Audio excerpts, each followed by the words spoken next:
Hello friends, நான் உங்கள் கணேஷ். நீங்கள் பார்த்துட்டு இருக்குது டேஸ்ட் வித் அண்ணாச்சி. இது வரைக்கும் என் சேனலில் நான் சமைச்சு தான் நீங்கள் பார்த்துருப்பீங்க. முதல் முறையாக என்னோட மிஸ்ஸஸ், அதாவது என்னோட மனைவி வந்து இதில் ஒரு சமையல் செஞ்சு வீடியோ அப்லோட் பண்ணியிருக்காங்க. சூப்பரான ஒரு நண்டு குழம்பு தான் இங்கே செஞ்சு இதில் இந்த வீடியோவில் பதிவேற்றிருக்காங்க. வாங்க அதை எப்படி செஞ்சுருக்காங்கன்னு நம்ம வீடியோக்குள்ளே போய் பார்க்கலாம்.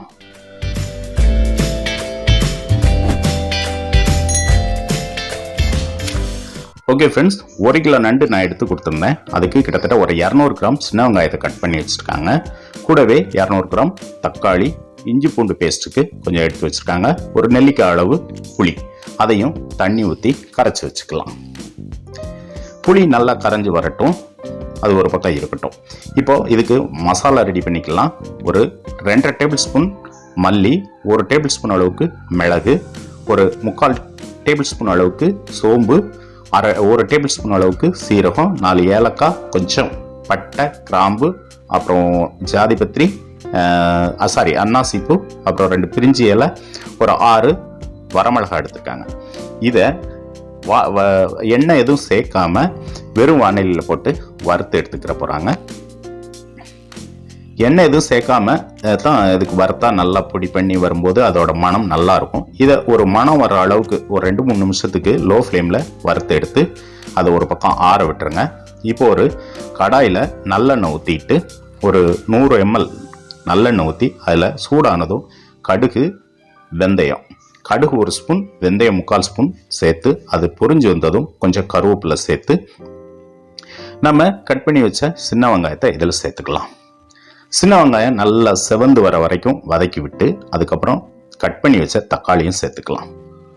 தக்காளி ஒரு பக்கம் வெந்து வரட்டும், அதுக்குள்ளே நம்ம வறுத்து வச்ச மசாலாவை பொடி பண்ணிக்கலாம்.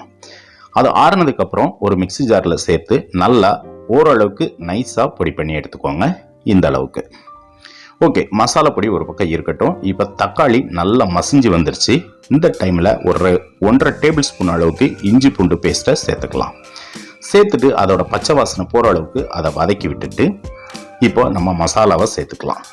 கொஞ்சமாக மஞ்சப்பொடி, அது போக நாம் அரைச்சி வச்ச இந்த ஸ்பெஷல் நண்டு மசாலா, இதை கிட்டத்தட்ட ஒரு 3 டேபிள் ஸ்பூன் அளவுக்கு சேர்த்துக்கிறாங்க. 1 கிலோ நண்டு அளவுக்கு இந்த 3 டேபிள் ஸ்பூன் அரைச்ச மசாலாவை சேர்த்துட்டு கொஞ்சமாக தண்ணி சேர்த்துக்கலாம். கிட்டத்தட்ட ஒரு 300 ml தண்ணி சேர்த்து நல்லா ஒரு முறை கலந்து விட்டுருங்க.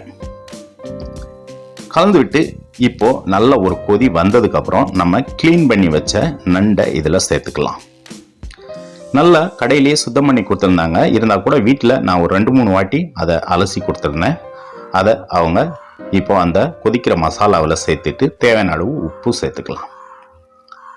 சேர்த்துட்டு ஒரு முறை நல்லா கலந்து விட்டுருங்க. இந்த வீடியோ எடுத்தது வந்து என்னோட பையன், அதனால கொஞ்சம் முன்ன பின்ன இருக்கும், கொஞ்சம் அட்ஜஸ்ட் பண்ணிக்கோங்க. ஆனால் ரெசிபி வந்து டேஸ்ட் வைஸ் செம்மையாக இருந்துச்சு.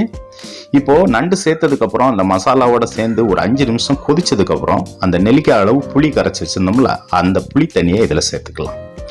சேர்த்து திரும்ப ஒரு தடவை நல்லா கலந்து விட்டுட்டு அதை திரும்பவும் ஒரு முறை கொதிக்க விட்டுருங்க.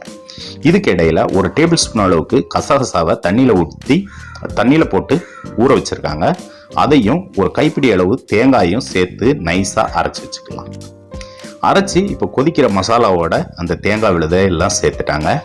கன்சிஸ்டன்சி பார்த்துக்கோங்க. நான் குழம்புங்கிறதுனால கொஞ்சம் தின்னாத்தான் வச்சுருக்கு, ஏன்னா சாதத்தில் ஊற்றி சாப்பிட்ற மாதிரி. இப்போ நல்லா கிட்டத்தட்ட ஒரு 5 நிமிஷத்துக்கு மேலே நல்லா கொதிச்சு வந்துருச்சு. எண்ணெய் பிரிஞ்சு வரக்கூடிய கண்டிஷன் வந்துருச்சு. இப்போது மீடியம் ஃப்ளேமில் வச்சிடலாம். வச்சுட்டு ஒரு 2 நிமிஷம் விட்டுட்டு மல்லித்தழையை கட் பண்ணி சேர்த்துக்கலாம். அவ்வளோதாங்க. இந்த மழை நேரத்துக்கு சளி ஏதாவது தொந்தரவு இருந்தால் இந்த நண்டு குழம்பு சாப்பிடும்போது உங்களுக்கு அது வந்து நல்ல க்யூர் பண்ணும்.